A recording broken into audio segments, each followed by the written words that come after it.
If you can really lead with passion, a lot of times, I think a lot of the insecurities that you have as a person melt away. And then the best part comes is when you are around people that align with you, people that are your tribe.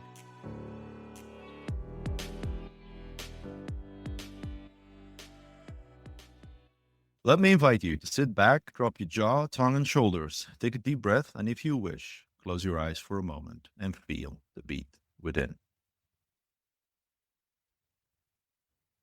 In a few seconds, you just jumped from your head to your heart and felt the beat within, opening up to receive even more value and fulfillment out of your business and life. And today's episode, I'm your host, Nico van der Venne, confidant to successful CEOs, founders, and entrepreneurs striving to achieve everlasting fulfillment. Now, before we dive into today's episode, as usual, guys, and you probably forgot last time, but put out a 5.5 star review on the podcast, please, and share this one with somebody who might be interested or might get good value out of this episode. Thanks a lot for the support, and let's move on. So, I welcome Matt Drago to the show. Matt, you are a very unique guest on my show. You are an actor and you are in real estate.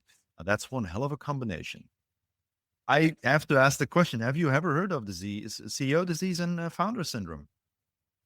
No, but it makes sense because I think the same exists in entertainment as well, if I'm being completely honest. I think that it's really honestly just, self-doubt and imposter syndrome, as it's called in acting. So I think honestly, the way I look at it is it's just human emotion. You can call it whatever you want, but we're all built the same way and we all feel the same way. And so, whether it's called one thing in the corporate world or whether it's called another in the artistic world, I believe that they're one and the same. I'm so happy you say that. It's so wonderful to hear that because indeed it's, what's in a name basically comes down to that. Now, in your own experience, you mentioned the acting world, but is that something specific you experienced yourself or are still experiencing? You never know. Absolutely. I think everybody experiences it at some point. I've got a film that came to theaters this year. It's the first time I've really carried the weight of a lead actor in, a big film that came to theaters. And, showing up to set, there's a lot of pressure there. And there's a lot of pressure that you put on yourself. But that's where the preparation becomes incredibly important, to be able to say, okay, well, listen, I've been preparing for this moment my whole life. I've been doing this my whole life. I've been in 50 shows. I got a degree in this. I have studied with the best acting teachers in New York City. I have moved across the country. I've been to hundreds of thousands of auditions at this point in my life. And it's just another opportunity to do what I love. And if you can really lead with passion, a lot of times, I think a lot of the insecurities that you have as a person melt away.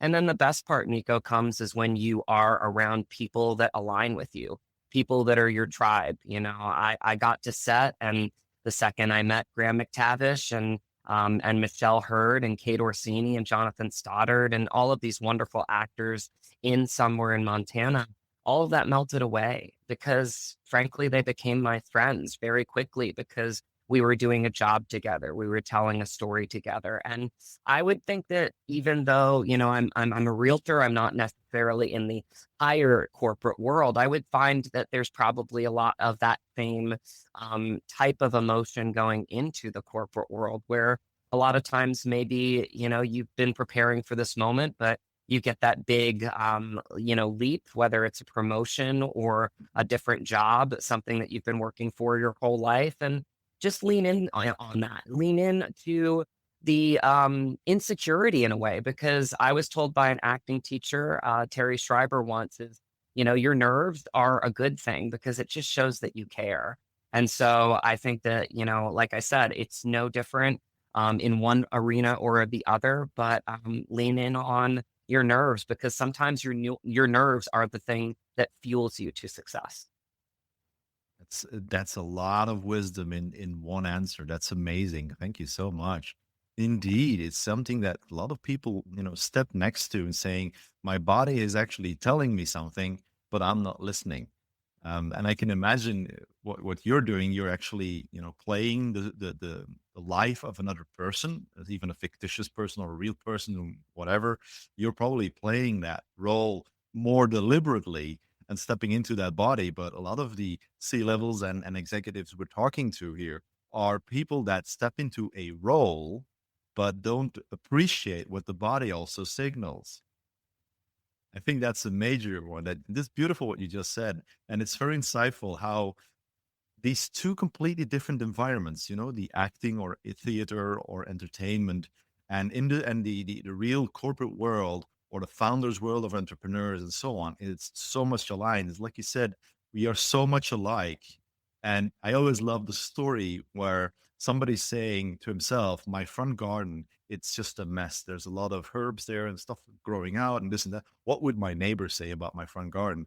And his neighbor next door, if you would crawl in that guy's head, you'd hear probably the same thing going on, exactly the same thing. And we're looking at each other, but nobody's doing anything about, the front garden. It's so astute. I mean, just to add on to that again, we are built the same way. And so if you're feeling insecurities, well, the person across from you has felt those exact same things before. So you're not alone. And I really do. I feel like sometimes leaning in on that, accepting sometimes it's okay to not be okay, just really gives you the power to just be like, all right, let's go. This is a new chapter. This is a new opportunity, and I know that I've prepared for it, and I know that I've earned it. And so, let's go. Yeah, yeah, indeed. So tell us, how did you go from being a realtor, being an actor? It's something that I don't really relate to each other, I would say. How does that happen? Well, I'll say that it was the opposite of that. It was that, my lifelong dream in life, and something that has always been my first love in life, has been acting and telling stories. I feel like connecting to my own humanity and, the human psyche at large has always been something that's been fascinating to me. And so as a kid, like, I was that kid that really didn't need a lot of toys. I just needed my own creativity, my own imagination. And I really just couldn't get enough of it, Nico. I mean, again, I was probably in like 30, 40 shows growing up. I would do shows at the community theater. I would do shows at the local, theater one town over that was a dinner theater. I would do shows at my schools growing up, and I really just loved it. I just really, really aligned with it. But it's one thing that I've actually talked about a lot, to a lot of different people, is that, like, I believe that everybody should get into an acting class at some point. It doesn't mean that you need to, pursue it as a career. No, it really, honestly, it's such a great tool. It's such a great medium, and it's such a great platform to really be in touch with your empathy.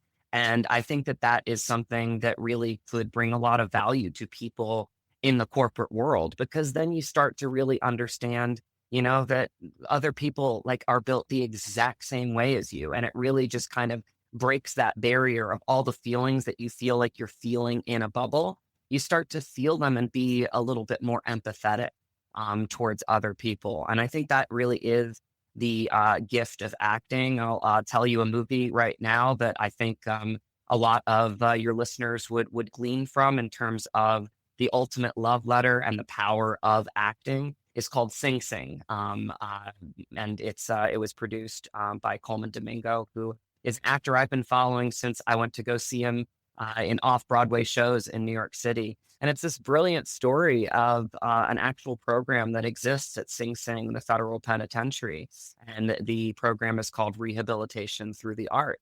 And essentially what it is, these incarcerated felons that have, basically gotten their psyches stripped away from them, their humanity stripped away from them, being in a federal penitentiary, getting back in touch with themselves through the power of acting. And there's just some really, really great, just moments in that show. But it really does teach you that, like, acting can really give you the ability to connect with people and connect with yourself at the same time. And so, to answer your question, real estate kind of came naturally to me because it's a people business. People that are buying or selling real estate are in a highly emotional state, because they are either buying something a lot of times that is going to be a home that they live in, that they build their families within, or maybe they're selling something that has been in their family for, decades and decades. So, there's a lot of emotional weight that goes into that. And I feel like for me, Ding really taught me how to be in touch with those people and to be able to love them through it, but to also be able to be honest with them at the same time. And so I give a lot of credit in my life to acting, to the journey of acting, to the journey of being an artist, because it has taught me so many things that I've now translated to my other career in real estate. Okay, well, that's indeed a very different approach, I would think. Indeed, I'm not gonna call you a salesperson because usually they have all their tricks up their sleeve. But if you just connect with the person that is in front of you because you understand who they are and what they actually are going through, that's a completely different dimension. So does that also reflect into your leadership as an entrepreneur on one side and maybe on other levels? I think it does. I mean, I think it's kind of, come in all shapes and sizes. I mean, I worked in five-star restaurants in New York City. I've worked in, stick restaurants in LA. And, I'm always looking for people to try to have the best experience with me because I know that they're partnering with me. I know that I am trying to create a team around them to make sure that they are successful. I am supporting that success. And so that's the way I look at it is, whether it's getting the right lender for, the right first time home buyer, maybe it's a woman that has a couple children. I've got a wonderful lender that I work with that's a mother of four. She's a cheer mom. She's fantastic with those types of clients. I've got, another lender that's more analytical that kind of gets in the nitty gritty of things. And so I'm matching personality a lot of times because the reality is that we support their dreams. And so, even in serving in five-star, restaurants in New York City, I broke records at a lot of the restaurants that I was at. When I moved to LA, I within the first week there, I broke the record for the most Kobe fillet that were sold, and everybody was coming up to me and asking me how I did it. And I said, well, I really lean into their experience and I offer them something that I think that they would enjoy, but I don't push it. I'm not salesy about it. I just, push things that I like personally, and, the Kobe A5 fillet is one of the best fillets out there in terms of its marbleization.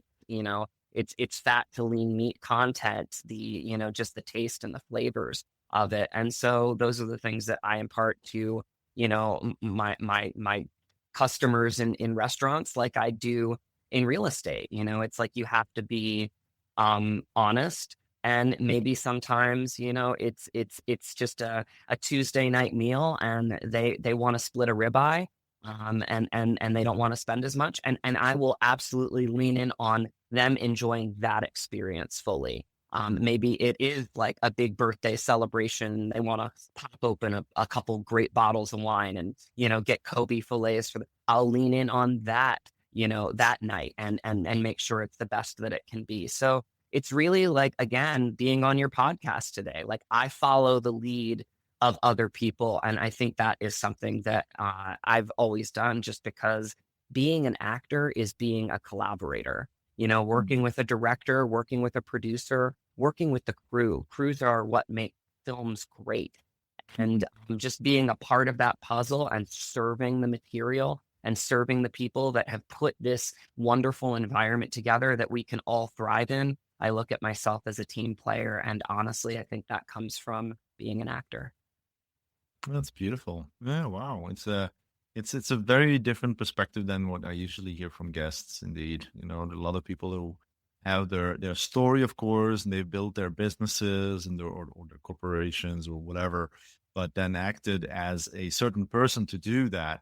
And you're actually turning it around because you're actually acting yourself and maybe, tweaking a little bit toward the person that's in front of you, of course, because that's only natural for a human being to adapt. And we are very versatile to change. We don't like it, but we're very versatile towards it. So in any case, what's something that you would like to do in your acting career in the future? Who would you love to work with, and what would you know kind of want to put out in that in that direction? Absolutely. I mean, I grew up as a young Sicilian kid, really admiring the greats. I lived across the street from Al Pacino in New York City.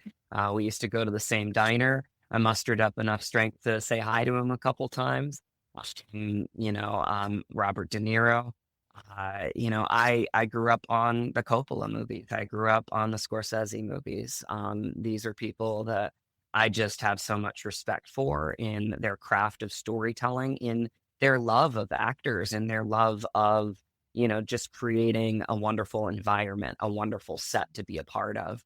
And, for me, that would be a dream in terms of working with people like that. But there are so many. I mean, the list goes on and on and on for me because there are up and coming directors, writers, actors that are cutting edge that, I think about all the time. And, one of the things that you do as an actor is you're always curious. I mean, you're watching all the content that you can because you want to see, you know, "Can I fit in that world? I don't think so, but I love this show. Oh, you know what? This show actually I really could fit into, and I actually feel like there might be a place for me." So you are objective about, the actor that you are, the type of person you are, the types of things that you give off as an actor, which sometimes you can't control, right? You just learn and you study and you grow, and that is the beauty of the craft of acting. So, yeah, and answer to your question, Nico, I'm really open to all of it because, the journey has always been the destination in my book. And so, if I am, offered or granted a role, well, that means that that was supposed to be part of my journey as an actor. Yeah. I love what you just said. You know, the destination is a journey. Some people might The learn a lot journey is from the that one. destination. Th- Yeah. Yes, that's what I meant. It's even I'm flipping it over. Yeah. But it's So true, working. it really is. You have to, like, embrace the fact that, you're enjoying the fact that you're building something and you're meeting people and you're creating these, lifelong relationships. I am so deeply grateful to have, an actor that I acted with in this film that told this big story with me, Graham, but now he's a friend. A few months back, he was making sure that I was okay when there were a couple fires, next to us. And, these are the relationships that matter more than just the position that people are in, the success that they've had. You start to melt that away and you start to see them as equals, as people that, are that you can learn from, that you can grow with, and that you can adopt as part of your journey. And that's why I say, like, the journey is the destination because having people like him and Michelle Hurd in my life are just ultimate gifts. And I'm so grateful for them. And so if you can really just take in those gifts and understand that, like, it's building towards something, and there's going to be ups and lows and challenges along the way, but you're going to learn some great things in the process. I think that's where I say, adopt that, mentality of the journey as the destination. Mhm. Yeah, so your co-stars, Michelle, I know her from Star Trek Picard. You know, Mhm. it's the, Yeah. the one show, and the other one is of course indeed Outlander. We mentioned earlier in the green room. Um, so working with these kind of people, they've already done a couple of bigger shows and stuff like that. You've done a lot of shows. So how does that work within this acting world? Do they act differently? As in, I don't know how you would describe it, but like the big boss is here and you're just the new guy walking in, so you have to listen to me. Is that the way the actor is? It's just human beings talking to each other? I think the latter, but I just want to hear you tell a tale. Yeah. Well, I mean, you said the key word, two words. They're human beings, and Mhm. every human being is a little bit different. But I have found in my life that actors are the most selfless people I've ever met, and I really mean that. Again, because they're in touch with their humanity. People that have these long, successful careers in duration, like Graham and like Michelle, there's a reason for it. And they are wonderful collaborators and they're wonderful people and they give you so much space. I mean, that's what I love about artists more than anything else. And it's something that I wish existed actually more in the real estate space and probably in the corporate space as well, is that people allow space for each other, to Mhm. have a bad day, to ask those tough questions, to really try to learn and grow. And what people better than people like Graham and Michelle that are just ultimate lovers and givers to acting and to creatives and just bringing the story to life. Graham and I knew pretty early on we were telling a big story together. This is a very politically, socially charged story about two different people from two different worlds coming together. It's a beautiful story crafted by Brandon Smith, who's the writer and the director of it. And, you feel a lot of responsibility when you step onto set and that comes with your preparation. But then the second that you connect to people that are pros like Graham and Michelle and Kate and Jonathan, I mean, we had so many pros on set. You just glean so much that the fact that maybe I'm a little bit more of the unknown actor and they've been successful, that all melts away. Mhm. Because it's almost like Michelle Hurd's husband said to me at a premiere recently, when one of the hosts actually said, "Oh, and you've got this up and coming actor, Matt Drago," and Garrett looked over at me and I know what he meant when he said it. And it really meant a lot to me in the moment. Like it really, really did it hit me hard. He said, "What is he talking about? You've been doing this your whole life." And it really meant a lot to me because it was that gift of like, regardless of maybe the outward facing success that I've had, I have been committed to this my whole life. Mhm. I have been fighting for this my whole life. I have been working toward this my whole life. And if you give yourself that, whether it be in the entertainment space, whether it be in the corporate space, you really just give yourself like such confidence to go in there and seize the day. And I think that that is something that I'm eternally grateful for when I think about all of these relationships that I've collected, not only in Summer in Montana, but along this journey.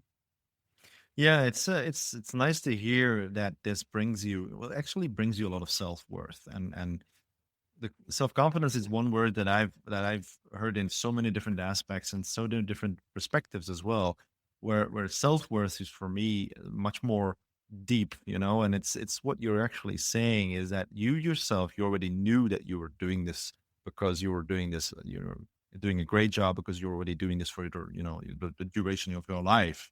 And it's always so strange that people only see the tip of the iceberg. It's such a classic image, that big iceberg that's underneath the water and people don't see it. And there's a lot of success going on the outside, but you only see the last drop of that success, that the hard work, the continuous persistence and contribution to the arts or anything else like that. It's amazing that you're at your point right now, Matt. I don't know, maybe in a couple of years you're like, I can say, oh, this guy was on my podcast. It's like when he was already very big, he now became bigger or something.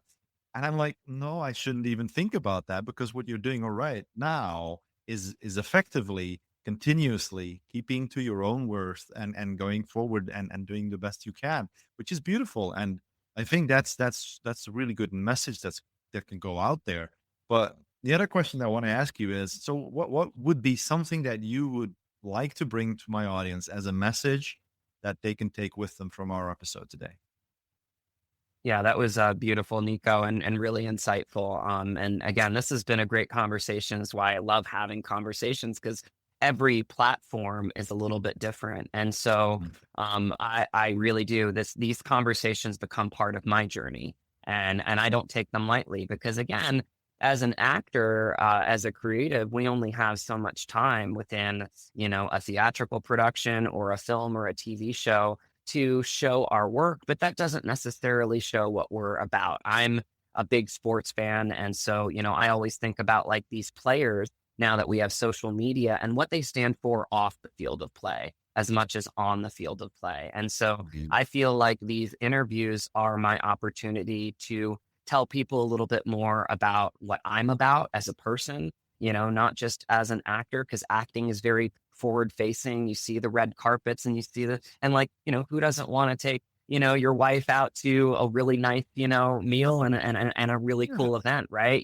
So but what we stand for is the work. What we got into this for is the work. What we love about it is the work. And I would say that to your listeners too, take a moment and why did you get into this profession? What does it give you? Maybe it gives you all of the things that, help your kids live the best life that they can. Maybe it gives you the home that you need to build a future. Mhm. Maybe it gives you those experience, whether you like to travel, whether you like to go to concerts or sporting venues. What does it give you? And knowing that you're sacrificing pretty much every day of your life to make those things happen for others, because again, you're part of someone else's journey too. And that's why I love traveling so much. I went back to Sicily a couple years ago with my cousin, and I dug up the documents from my great grandfather Collegiero, and I found out where he was from in the middle of Sicily, and it was just this incredible 2-week journey where it really connected me, Nico, to the fact that like I am part of someone else's journey. He was the youngest of 8 kids in Sicily, and he was the one that decided to board a boat to come to America. And if he hadn't done that, I wouldn't be here talking to you right now. So, enjoy where you are, enjoy the sacrifices, enjoy the work that you have put into the moment that you're in right now. And that's the message that I would leave to your listeners is, just take accountability for all of the things that have led you to this moment and revel in it, because sometimes you have to pat yourself on the back. That way you can take the next step forward in your journey. That's a beautiful one. Thank you so much, Matt, for putting that out there and bringing us so much wisdom. I didn't even think that this would end into this podcast. It's always so wonderful to see how different perspectives end up in this conversation. It's so nice. Thank you very much for your time. Thank you again, Nico. I really appreciate it. Thank you for having me on today. You too. And to you, listener, as usual, so many thanks for listening again to the podcast. Remember, don't forget to put that 5-star review out there and sharing it with somebody who might, be influenced, because there's a lot of people who might listen to this and get really good insights. And I can promise you that. So thank you very much, everybody. Have a good one. Bye-bye.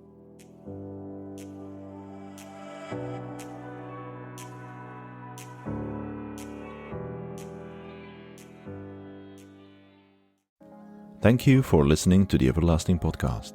Let me leave you with a few questions to answer in the comments. How do you see the different topics we discussed during this interview? What are your thoughts? What stood out for you? Let us know in the comments or just send us your feedback. We launch new episodes weekly. Don't miss any by ensuring you are subscribed to the show. Click the follow button now. We depend on the organic growth of the podcast to inspire more and more people. So by giving us a 5-star review and sharing this episode with at least one of your friends who might be interested in the subject, you will significantly help more people become inspired.